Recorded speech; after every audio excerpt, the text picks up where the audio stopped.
لجاجت، ہٹ دھرمی، بغاوت، بات کو نہ سمجھنا، بہت جلدی گمراہ ہو جانا، دوسروں کے فریب اور مکر میں آ جانا، انبیاء کو قتل کرنا، یہ سب ان کے وہ خصوصیات تھے جن کا ذکر قرآن مجید میں متعدد مقامات پہ موجود ہے۔ خیبر تو فتح ہو گیا، فاتح خیبر علی ہے، لیکن کچھ بعد مسلمانوں کا بھی کردار ہے اس میں کیا رہا ہے، چونکہ واقعہ تو پورے 40 دن کا ہے، تو اس پر بھی روشنی ڈالیں۔ بسم اللہ الرحمن الرحیم۔ اعوذ باللہ من الشیطان الرجیم، بسم اللہ الرحمن الرحیم۔ محترم ناظرین، السلام علیکم ورحمۃ اللہ وبرکاتہ۔ فتح خیبر بہت بہت آپ تمام مومن و مومنات کو مبارک ہو، اور آج نوا فاؤنڈیشن کے اسٹوڈیو میں اسی سلسلے میں گفتگو کرنے کے لیے ہمارے ساتھ موجود ہیں مہمان خصوصی حجت الاسلام والمسلمین عالی جناب مولانا فیروز علی بنارسی صاحب۔ قبلہ السلام علیکم ورحمۃ اللہ وبرکاتہ۔ وعلیکم السلام ورحمۃ اللہ وبرکاتہ۔ آپ کا بہت بہت خیر مقدم ہے، اور شکریہ عرض ہے کہ آپ نے زحمت فرمائی اور تشریف لائے، اپنا قیمتی وقت نکال کر مومنین کے لیے۔ قبلہ، جیسا کہ فتح خیبر کا موقع ہے اور ایک بہت ہی بڑی اور عظیم فتح ہے یہ مذہب اسلام کی، اور اس وقت اگر دیکھا جائے تو ایک خاص اہمیت کی حامل، جس کا تذکرہ آج بھی زور و شور کے ساتھ ہو رہا ہے۔ تو سب سے پہلے ہمارے ناظرین کی خدمت میں یہ عرض فرما دیجیے کہ جو خیبر ہے وہ اس کا جغرافیائی کیا جگہ ہے، جغرافیائی اعتبار سے کس جگہ پر اس کی موقعیت کیا ہے، وہاں کے لوگ کیسے ہیں، باشندے وغیرہ کس ٹائپ کے ہیں، اور اس علاقے کی حیثیت کیا ہے؟ اعوذ باللہ من الشیطان الرجیم، بسم اللہ الرحمن الرحیم۔ میں بھی ناظرین کی خدمت میں قصیدہ سعید اور فتح خیبر کی مبارکباد پیش کرتا ہوں، اور شکر گزار ہوں نوا فاؤنڈیشن کے مدیر جناب حجت الاسلام والمسلمین علی جناب مولانا وقار حسین صاحب کا کہ انہوں نے مجھے اس خدمت کا موقع دیا کہ آپ حضرات کے سامنے اس اہم موضوع پر کچھ باتیں عرض کر سوں۔ سب سے پہلے یہ کہ خیبر کہاں پہ واقع ہے اور اس کی جغرافیائی حیثیت کیا ہے، اور وہاں کے لوگ کس طرح کے تھے اور ان کا کام کیا تھا۔ خیبر مدینہ کے شمال میں تقریباً 165 کلومیٹر کے فاصلے پر واقع ہے، اور اس زمانے کے اعتبار سے اگر دیکھا جائے تو یہ یہودیوں کی بستی تھی، اور اس میں کئی قلعے تھے، اور وہ اس قلعے میں زندگی گزارتے تھے،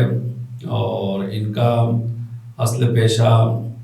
زراعت اور کھیتی باڑی تھی، جو قلعے کے باہر آ کے وہ کیا کرتے تھے، اور زیادہ تر وہاں پہ کھجوروں کی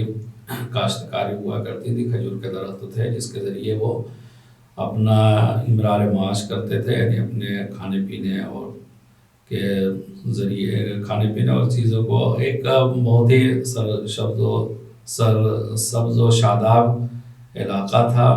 اور پانی کی بھی فراوانی بھی تھی، خوشحالی بھی تھی، جیسا کہ خداوند عالم نے ہر دور میں اپنے بندوں کو نعمتوں سے نوازا ہے، لیکن بندہ یہ شکر کے بجائے بسا اوقات کفر کا راستہ اختیار کرتا ہے،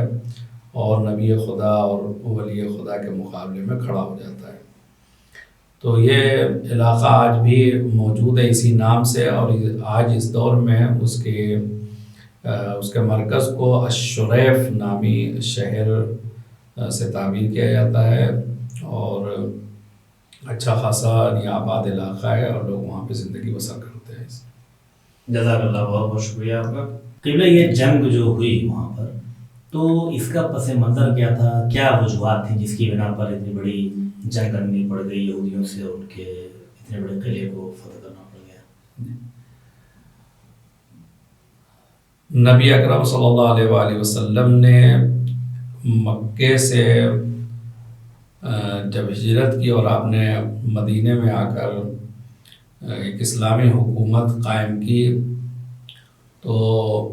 تاریخ میں یہ بات تاریخ قرآن میں بھی ہے، اور مسلمات تاریخ میں سے یہ چیز ہے کہ یہودی جنہیں مختلف ادوار میں ستایا گیا تھا اور خود بسا اوقات ظالم اور جابر بادشاہوں کی جانب سے یہ تھا، اور بسا اوقات ان کے خود کرتوت اور ان کے کارناموں کی سیاہ کارناموں کی وجہ سے تھا، تو وہ وہاں اپنے علاقے سے کوچ کر کے یثرب میں آ کر آباد ہو گئے تھے۔ اور جب نبی اکرم صلی اللہ علیہ وآلہ وسلم مدینہ تشریف لاتے ہیں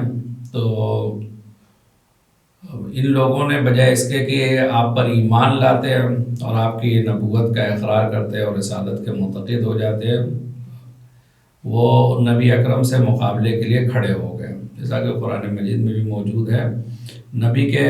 دشمن دو طرح کے لوگ تھے، ایک تو مشرکین اور کفار تھے جو نبی کو نہیں جانتے تھے پہلے سے، اور ایک وہ تھے جو اپنی کتابوں میں نبی اکرم کے خصوصیات اور صفات کو پڑھ چکے تھے باقاعدہ، اور قرآن کی تعبیر تو یہ ہے کہ یعرفونہ کما یعرفون ابناءہم، کہ نبی کو ویسے پہچانتے تھے جیسے اپنے بچوں کو پہچانتے تھے، ان کے صفات اور ان کے جو علامتیں بیان کی گئی تھیں۔ لیکن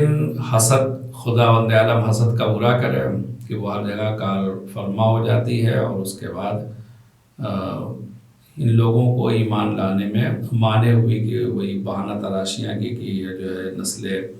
اسماعیل سے ہے، نسل اسحاق سے ہوتے تو ہم ایمان لے آتے، اس طرح کے اور دوسری کار شکنیاں ایمان نہ لانے کے بہانے تھے۔ ادھر جب نبی اکرم صلی اللہ علیہ وآلہ وسلم مدینے میں ایک اسلامی حکومت کو قائم کر کے دین کا پیغام پہنچا رہے تھے تو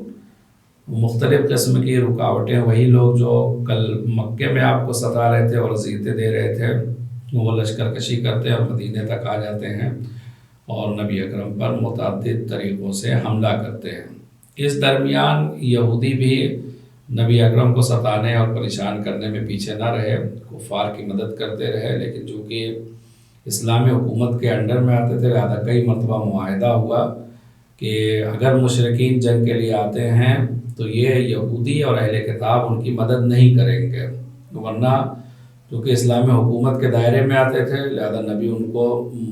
سزا بھی دے سکتے تھے، ان کو جو بھی اس وقت کیفر کردار ہوتا اس کو انجام دیتے۔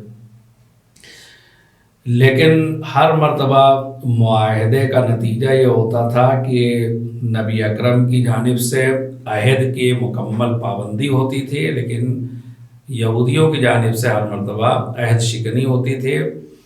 اور مدینہ کے داخلی مسائل جاسوسی کر کے مشرکین تک پہنچانا یا پھر مشرکین کو مسلمانوں کے خلاف بھڑکانا اور اکسانا اور ان سے جنگ کے لیے انہیں تشویق کرنا، اس طرح کے مسائل پیش آئے۔ 3 اہم علاقے تھے اور قبیلے تھے جو مدینہ اور اطراف مدینہ میں یہودیوں کے آباد تھے، ایک بنی نذیر اور ایک بنی مصطلق اور ایک خیبر کے علاقے کے لوگ تھے جو یہودی بستیاں یہودی قبیلے تھے۔ مدینہ میں 2 قبیلے تھے، بنی مصطلق اور بنی نذیر۔ نبی اکرم نے متعدد بار ان سے عہد و پیمان لیا کہ مشرکین کی مدد نہیں کریں گے، اسلام کے اگر مدد نہیں کرتے اسلام کے تو کم سے کم یہ ہے کہ اپنے آپ کو وہ کنارے رکھیں گے ان مسائل سے، اسلام کے خلاف بھی سازشیں نہ کریں گے، لیکن وہ اس سے باز نہیں آئے اور ہر مرتبہ جو ہے وہ مسلمانوں کو دھوکہ دیا۔ آخرکار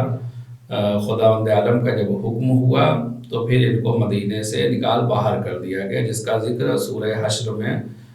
خداوند عالم نے کیا ہے کہ انہیں اپنی طاقت پہ بہت ناز اور غرور تھا کہ وہ یہ سمجھ رہے تھے کہ ان کے قلعے ان کی حفاظت کریں گے، اور خداوند عالم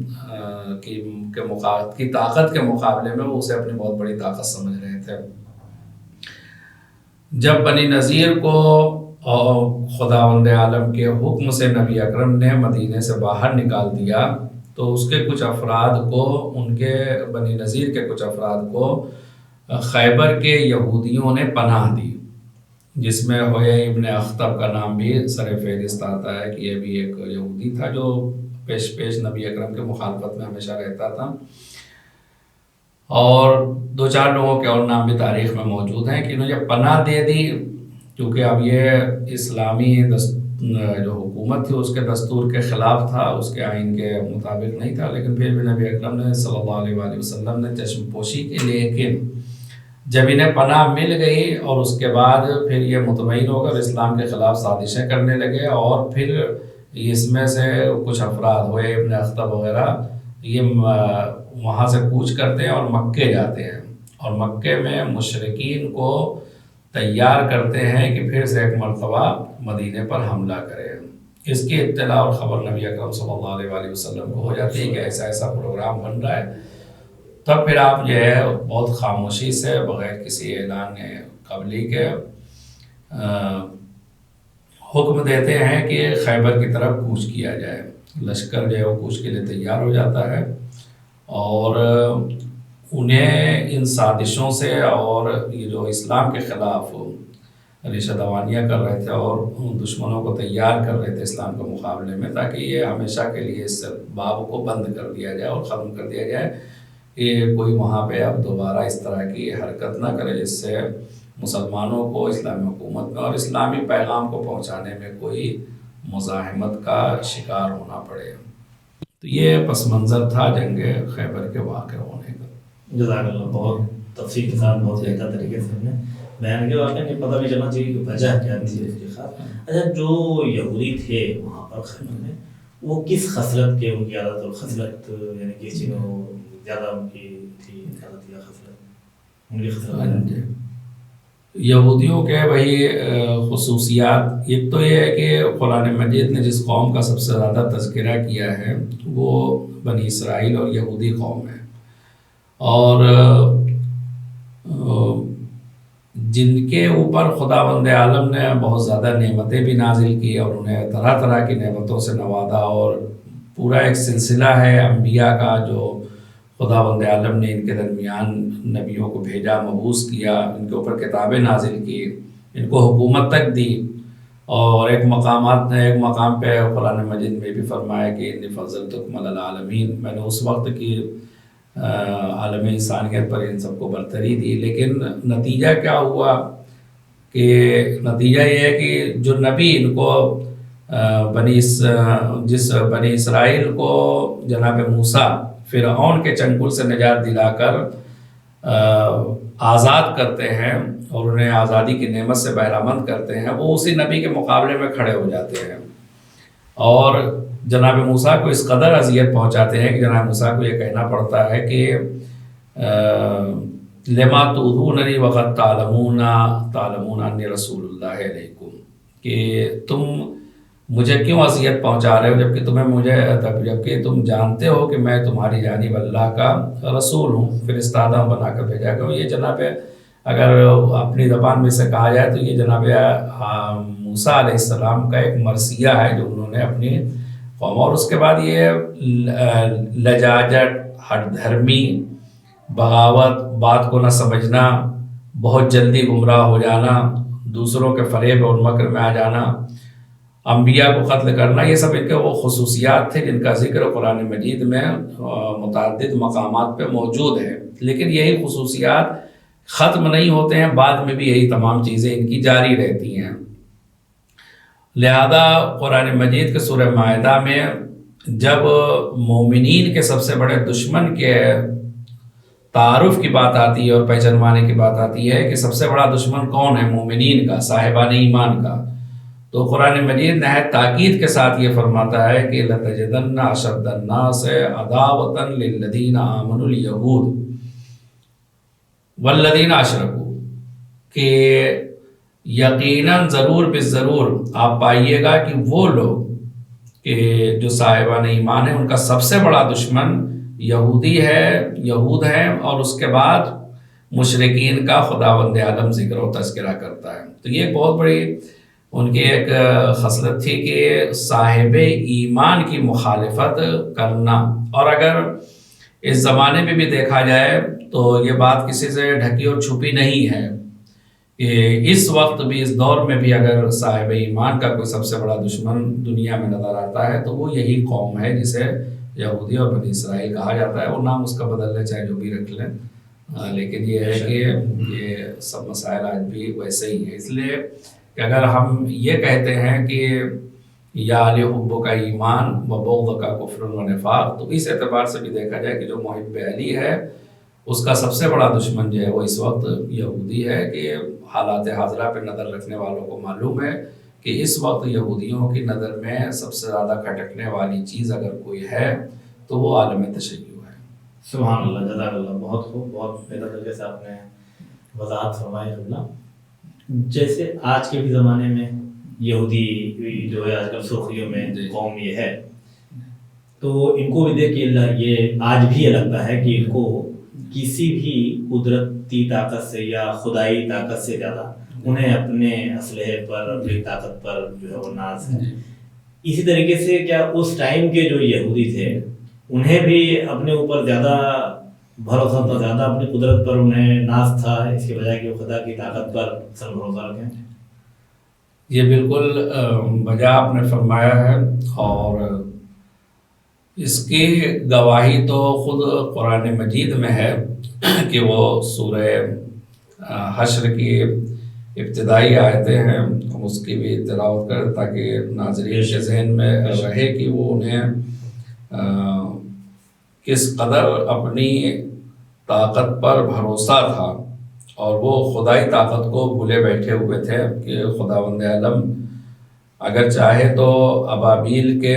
لشکر کو کنکریوں سے بھی رون سکتا ہے اور انہیں بھوسا بنا سکتا ہے۔ بے شک بے شک۔ لیکن ہر دور میں رہ چکی ہے، موت سے بہت زیادہ ڈرتے ہیں۔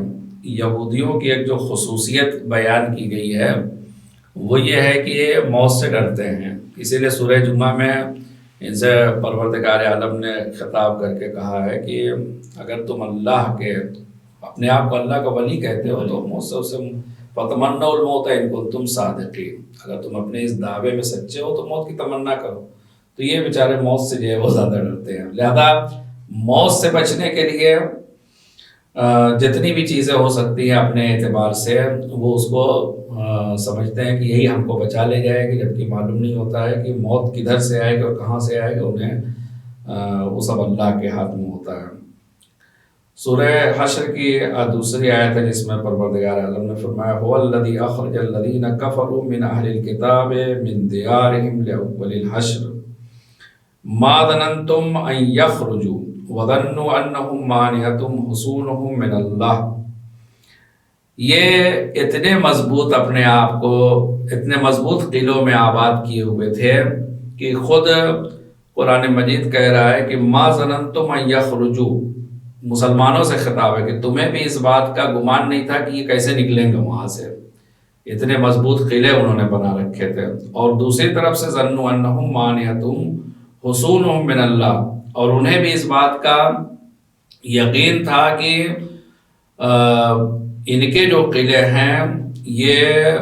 مانع ہوں گے، رکاوٹ بنیں گے، ان کو بچا لیں گے اللہ کے حکم سے، اللہ کی جانب سے اللہ کا جو امر ہے پروردگار کا اس سے بچا لیں گے، یعنی موت سے بچا لیں گے۔ لیکن خداوند تعالیٰ فرماتا ہے فَأَعْطَاهُمُ اللَّهُ مِنْ حَيْثُ لَمْ يَحْتَسِبُوا، خدا وہاں سے آیا،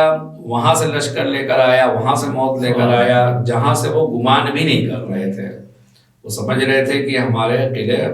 بچا لیں۔ اب خداوند عالم نے ایک چیز ہے وَقَذَفَ فِي قُلُوبِهِمُ الرُّعْبَ، خداوند عالم نے ان کے دل میں رعب ڈال دیا۔ جب رعب ڈال دیا تو پھر اب یہ نتیجہ یہ ہوا کہ یخربون بیوتہم بأیدیہم وأیدی المؤمنین۔ اب یہ بنی نذیر کا واقعہ ہے کہ ان کے پاس بھی قلعے موجود تھے، لیکن جب اسے خراب کرنے اور منہدم کرنے کی بات آئی تو یہ بھی مومنین تو کر ہی رہے تھے، اس کو منہدم کر ہی رہے تھے، ساتھ ساتھ یہ بھی اس میں لگ کے منہدم کر رہے تھے۔ یہ رعب اور ڈر کا یہ عالم تھا کہ انہیں ہمیشہ اپنی طاقت پر، اپنے اسلحوں پہ بہت زیادہ بھروسہ رہا ہے کہ اگر اس کو اس دور کے اعتبار سے بھی اگر ذرا سا دیکھا جائے تو جو اس یہودی خصلت، یہ صہیونزم جسے کہا جاتا ہے، انہیں بھی بہت زیادہ بھروسہ تھا کہ ہمارے پاس تو گنبد آہنین ہے جسے کہا جائے، یا جو ہے ان کا مرکاوا ٹینک ہے، اس طرح کے بہت سے اسلحے جو انہوں نے بنائے، یا اور بھی دوسری چیزیں، بہت زیادہ بھروسہ تھا۔ لیکن جب اللہ کی وہی بات ہوتی ہے کہ جہاں سے یہ گمان نہیں کر رہے تھے وہاں سے اللہ آتا ہے، تو وہ خداوند عالم نے سارا انتظام کر رکھا۔ اور اس زمانے میں بھی دیکھ رہے ہیں لوگ کہ کیسے ان کے سارے دفاعی سسٹم جو ہے وہ تباہ و برباد ہو گئے، چھوٹے چھوٹے میزائل اور چھوٹے چھوٹے ڈرون وغیرہ کے مقابلے میں کوئی کارروائی ان کی ثابت نہ ہو سکی۔ بے شک ہر زمانے میں ایسا ہی رہا ہے، بادل طاقتیں اپنے غرور اور تکبر میں ڈوبی ہوئی رہی، لیکن اللہ کی چھوٹی سی طاقت جو یہودی تو اپنی جگہ پر ٹھیک ہے کہ یہودی مثلا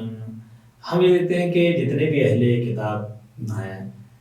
رسول خدا صلی اللہ علیہ وسلم کی جب بعثت ہوئی ہے لوگوں کو پتہ چلا ہے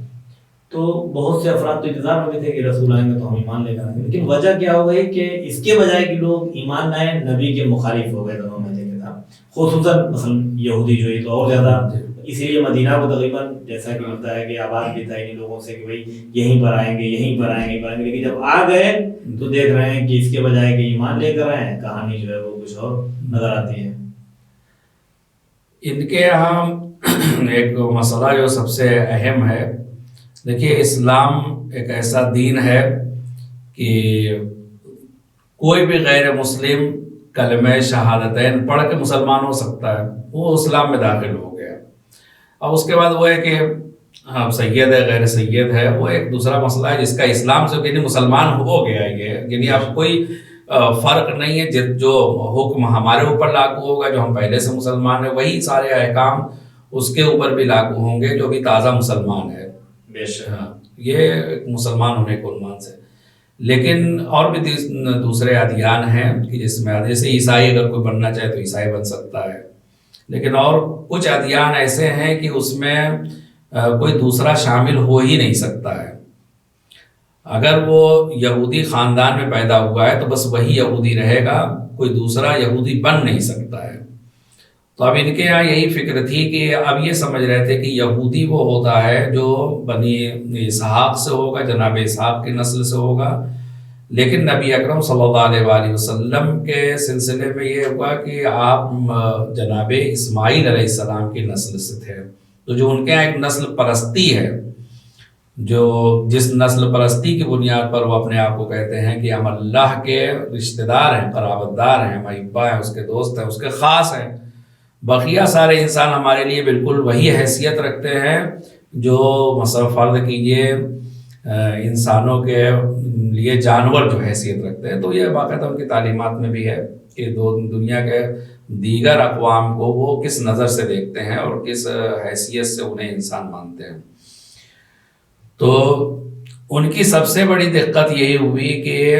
انہوں نے جب دیکھا کہ ہماری نسل اور ہماری قوم سے نہیں ہے تو ایک چیز تو یہ تھی، اور دوسری بات یہ ہے کہ حسد، جسے میں نے اس سے پہلے بھی عرض کیا کہ حسد جو ہے وہ انہیں اس بات پر آمادہ کرتی رہی ہمیشہ کہ وہ کبھی بھی نبی اکرم کی پیروی نہ کرے، اور نتیجہ وہی ہوا کہ انہوں نے بھی ایک اعتبار سے اگر دیکھا جائے اس دور کے لحاظ سے تو یہودی وہ تھے، اگرچہ مدینے میں دو طرح کے قبیلے پائے جاتے تھے، ایک تھا اوس اور ایک جو ہے وہ خزرج، لیکن ان دونوں قبیلوں میں جو سرداری اور پھوٹ کا کام ڈالنے والے لوگ تھے وہ یہودی تھے۔ جب نبی اکرم صلی اللہ علیہ وآلہ وسلم مدینے میں تشریف لاتے ہیں اور آپ ایک اسلامی حکومت قائم کرتے ہیں، وہاں پر تمام احکام اور قوانین شریعت کے مطابق، تو اب یہ دیکھتے ہیں کہ اب ہمارا یہاں پہ اب چودراہٹ ہماری جو خطرے میں پڑ جائے گی۔ ابھی تک جو ہم اپنے سارے کام کر لیتے تھے، اپنے آپ کو بزرگ اور بڑا منوا لے رہے تھے، اب کوئی ہماری سننے والا نہیں ہے۔ لہذا یہ بھی ایک خطرہ ہر دور کے مستکبرین کے ذہن میں یہ رہتا ہے کہ کوئی ان کے مقابلے میں کھڑا نہ ہونے پائے، لہذا وہ اس کو ختم کرنے کی کوشش کرتے ہیں، کمزور کرنے کی کوشش کرتے ہیں، اور اس کے مقابلے کے لیے ہر وقت تیار رہتے ہیں۔ تو یہ بھی ان کے ساتھ بھی کچھ ایسے ہی ہوا کہ انہوں نے بھی اسلام کے عروج کو وہ نہ دیکھ سکے، اور نبی اکرم کی تعلیمات کو جو سب کو برابری کا درجہ دے رہی تھی، جس میں کوئی کسی سے افضل اور برتر نہیں تھا، سب کو ایک اللہ کی مخلوق کے اعتبار سے دنیا والوں کے سامنے قانون کو پیش کیا جا رہا تھا، تو اس کی مخالفت بھی انہوں نے کی اور نتیجے میں نبی اکرم سے دشمنی بڑھتی چلی گئی، یہاں تک کہ قرآن کو یہ اعلان کرنا پڑا کہ صاحبان ایمان کے سب سے بڑے دشمن یہودی ہیں۔ جزاک اللہ، سلامت رہیے۔ قبلہ، جب یہ جنگ ہو گئی خیبر کی تو اس کے نتائج اور اثرات جو ہے وہ دنیا کے سامنے کیا نظر آئے؟ جنگ خیبر، جنگ خیبر اصل میں یہ چند قلعے تھے جو یہ کے بعد دیگر مولائے کائنات کے ہاتھوں پر فتح ہوتے گئے، اور آخری قلعہ جب یہ تھا کہ اس کے فتح کی نوبت آتی ہے تو وہاں پر کچھ یہودی نبی اکرم صلی اللہ علیہ وآلہ وسلم کی خدمت میں آتے ہیں اور کہتے ہیں کہ اب ہم آپ سے معاہدہ اور صلح کے لیے تیار ہیں، آپ جو کہیے گا ہم اس کو کریں گے، بس یہیں پہ اس کو متوقف کر دیا جائے، روک دیا جائے۔ تو آخر میں معاہدہ یہ ہوتا ہے کہ جنگ بند کر دی گئی۔ اس کے بعد پھر یہ ہے کہ آدھی زمین جو ہے یہ مسلمانوں کو دے دیں گے۔ ابھی تک جو کچھ ملا تھا، قلعہ وغیرہ جو فتح ہوا تھا، وہ چونکہ اس پہ جنگ ہوئی تھی، جنگ کے نتیجے میں وہ سب ملا تھا، لہذا وہ مال غنیمت کے عنوان سے اس میں مسلمان بھی شریک تھے، مال غنیمت سب اس میں شریک ہیں۔ لیکن اب جو بغیر جنگ کے مل رہا ہے وہ آدھی سرزمین ہے ان کی، یہودیوں کی،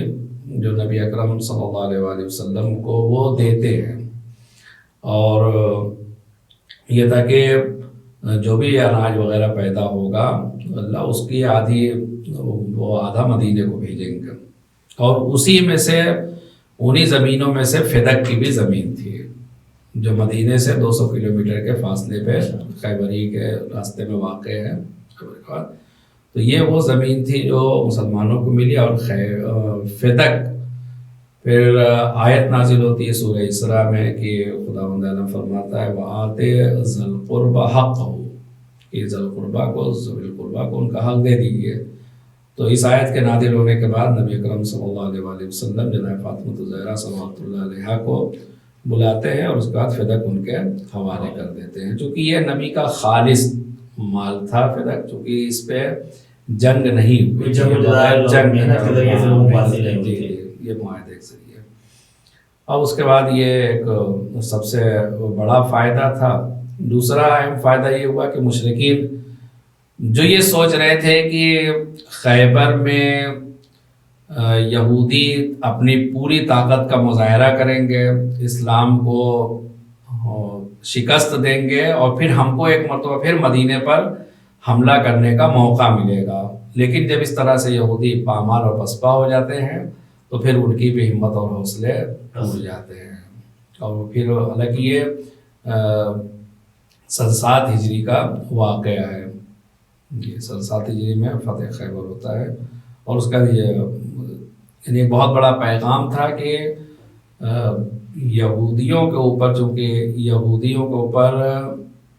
خود یہودی بھی اس بات سے مطمئن تھے کہ ہم ان کو شکست دے دیں گے، اور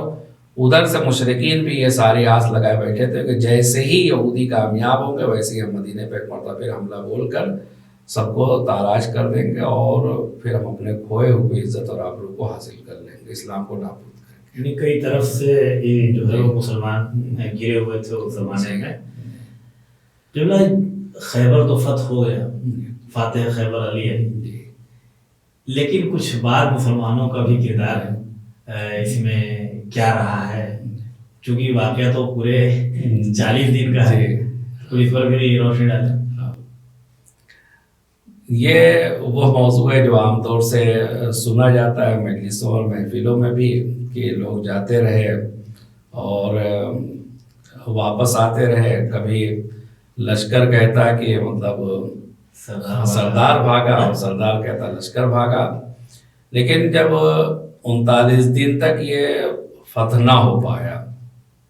یہ قلعہ، چونکہ مضبوط، ابھی ان کے اندر کھانے، یعنی وہ اتنا ذخیرہ کیے ہوئے تھے کہ ان کے ہاں کھانے پینے کی کوئی کمی نہیں تھی، یعنی اسلحے بھی ان کے ہاں بے شمار تھے، افراد کی تعداد بھی زیادہ تھی، اور مرحب جیسا سپاہی اور اس کا بھائی حارث اس جیسے پہلوان بھی اس کے موجود تھے، اور سب سے اہم بات یہ ہے کہ کھانے کے ساتھ ساتھ وہاں پانی کا بھی انتظام، یعنی خیبر کے اندر ان کو پانی، ورنہ یہ ہے کہ 40 دن تک پانی بند ہو جائے تو آدمی ایسے ہی جو ہے وہ باہر نکل آئے گا. لیکن یعنی ان تمام چیزوں کے بعد اصل چیز وہی تھی کہ خداوند عالم نے ان کے دل میں خوف ڈال دیا تھا. لیکن خوف ڈالنے کے بعد بھی مسلمان ان سے اتنا خوف زدہ تھے کہ کسی کی ہمت نہیں ہوتی تھی کہ جا کر معرکے کو تمام کرے. لہذا وہ ذرا سا کوئی آتا تھا اور یہ لوگ جو ہے اپنا ہتھیار ڈال کر واپس چلے آتے تھے. مرب کی دہاڑ کافی تھی واپس جانے کے لیے. اس کے بعد پھر نبی اکرم صلی اللہ علیہ وسلم نے اعلان کیا کہ لَأُوتِيَنَّ الرَّايَةَ غَدًا رَجُلًا كَرَّارًا غَيْرَ فَرَّارٍ، کہ يُحِبُّهُ اللَّهُ وَيُحِبُّهُ، کہ میں کل اسے علم دوں گا، ضرور اسے علم دوں گا جو مرد میدان ہوگا، کرار ہوگا، بڑھ بڑھ کر حملہ کرنے والا ہوگا، غیر فرار ہوگا، اور خداوند عالم اسے دوست رکھتا ہوگا اور وہ بھی خداوند عالم اور اس کے رسول کو دوست رکھتا ہوگا. خداوند عالم اور اس کا رسول اسے دوست رکھتا ہوگا اور وہ بھی خدا اور اس کے رسول کو دوست رکھتا ہوگا، اور یہ واپس نہیں آئے گا جب تک کہ خیبر کو فتح نہ کر لے. یہ یعنی کئی اعتبار سے پیشن گوئی تھی. اور یہ تو نبی اکرم صلی اللہ علیہ وآلہ وسلم کی حدیث مبارک ہے جو اس موقع پہ آپ نے اعلان کی، اور قرآن مجید نے بھی اسی طرح کی ایک آیت ہے جو اس موقع پہ تو نازل نہیں ہوئی ہے، لیکن اس کا مضمون یہی ہے کہ یا ایھا الذین آمنوا من یرتد منکم عن دینہ فسوف یأتی اللہ بقوم، کہ اے ایمان والو اگر تم میں سے کوئی اپنے دین سے پھر گیا تو خداوند عالم ایک ایسی قوم لے کے آئے گا کہ یحبہ اللہ ویحبہ، کہ خداوند عالم اسے دوست رکھتا ہو، یحبہم اللہ ویحبونہ، کہ یہ اللہ ان سے محبت کرتا ہوگا اور یہ اللہ سے محبت کرتے ہوں گے. اور پھر ان کے صفات بیان کیے ہیں. تو یہ ہے کہ وہ کسی کی ملامت کرنے سے نہیں ڈریں گے، راہ خدا میں جہاد کریں گے اور یہی کامیاب ہوں گے. تو پروردگار عالم نے اور نبی اکرم نے دونوں نے اس بات کی نشاندہی کی کہ وہ مرد میدان مولا کائنات تھے جن کے ہاتھوں پہ فتح خیبر ہوتا ہے. اور وہ سب کو علم ہے کہ وہ دروازہ جسے 40 آدمی مل کر کھولتے اور بند کرتے تھے، مولا کائنات راوی وہاں پہ جو کھڑا ہوا تھا اس کا یہ بیان ہے کہ جب مولا کائنات آگے بڑھا تو کسی نے آپ کو مارا تو آپ کی سپر گر گئی. سپر گر گئی تو آپ نے اس دروازے کو اٹھا کر سپر بنا لیا، اور سپر ڈھال بنا لیا، اس کے بعد جنگ کرتے رہے. اس طرح سے مسلمان کامیاب. یہاں پر ایک چیز مجھے ذہن میں آ گئی کہ جیسے یہ تھا کہ یہودی جو ہیں وہ اپنی طاقت پر ہو سکتے ہیں، اور انہی یہودیوں کا خیبر فتح کرنے کے بعد مولا علی فرماتے ہیں کہ میں نے اپنی قوت سے نہیں بلکہ قوت ربانیہ کے ذریعے سے، رب کی قدرت کے ذریعے سے، یعنی اتنی طاقت، اتنا پاورفل ہونے کے بعد بھی، اتنا بڑا کارنامہ کرنے کے بعد بھی جو نسبت ہے قدرت کی وہ اللہ جو سرچشمہ قدرت ہے اس کی طرف مولا علیہ السلام نسبت دیتے ہوئے نظر آ رہا ہے. جزاک اللہ، بہت خوب. اچھا، خیبر تو اس زمانے میں فتح ہوا، ابھی آج کیا یہودیوں کا اس قلعے سے کوئی رابطہ ہے یا رابطہ نہیں ہے؟ جی، آج بھی اس قلعے سے ان کا رابطہ اور لگاؤ ہے، چونکہ ان کی اپنی ایک تاریخ ہے اور تاریخ اسلام میں بھی ہے. تو وہی ہے کہ جو اسلام دشمنی پہلے ان کے ذہن میں تھی، دل میں تھی، دماغ میں تھی، آج بھی وہ باقی ہے. لہذا وہ تمام اسلامی آثار کو مٹانے کی کوشش کرتے ہیں، لیکن اپنے آثار کو زندہ رکھنے کی بھی کوشش کرتے ہیں. اور سننے میں تو یہی آتا ہے کہ وہ حکومت سے معاہدہ کر کے اس کو پھر سے اپنے قبضے میں اپنا اسی طرح سے بنانے کی کوشش کر رہے ہیں، اپنے یادگار کے طور پہ کہ ہم یہاں پہ تھے. اور اسی لیے ان کو حزب اللہ کی جانب سے جب ایک ترانہ بنتا ہے تو اس میں یہ ہے کہ بتایا جاتا ہے یاد دلایا جاتا ہے خیبر خیبر یا صہیون حزب اللہ قادمون، اے صہیونیہ اور یہودیوں خیبر کو یاد کرو، اللہ کا لشکر آنے والا ہے، بس آ ہی رہا ہے۔ تو یہ اس زمانے میں بھی اسے حاصل کرنے کی کوشش کرتے ہیں۔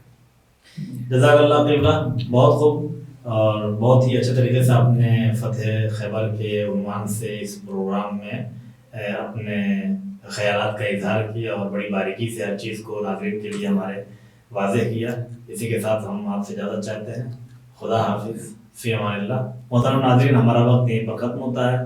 اور اجازت چاہتے ہیں، خدا حافظ، فی امان اللہ۔